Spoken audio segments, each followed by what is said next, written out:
Mari berkenalan dengan Padang Super Apps, platform digital terintegrasi yang menyatukan berbagai layanan publik dalam satu genggaman.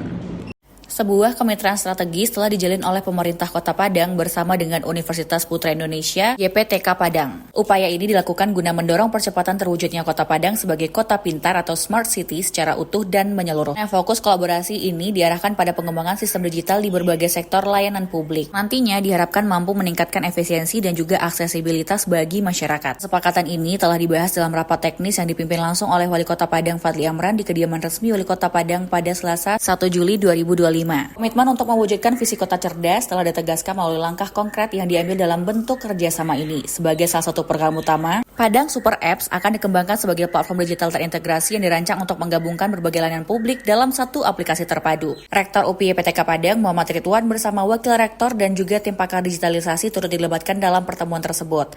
Kolaborasi ini telah disambut positif dan dukungan penuh telah disampaikan oleh pihak UPI YPTK Padang terhadap program digitalisasi yang digagas oleh Pemko Padang. Keahlian dalam bidang transformasi digital, analitik big data, dan juga pengembangan sistem informasi akan disinergikan dengan riset kampus demi mempercepat implementasi Smart City di Kota Padang. Peran sebagai mitra akademik dan juga teknis akan dijalankan oleh UPI YPTK dengan fokus pada perancangan sistem, pengolahan data skala besar, serta pembuatan aplikasi mobile yang relevan dengan kebutuhan layanan publik di Kota Padang.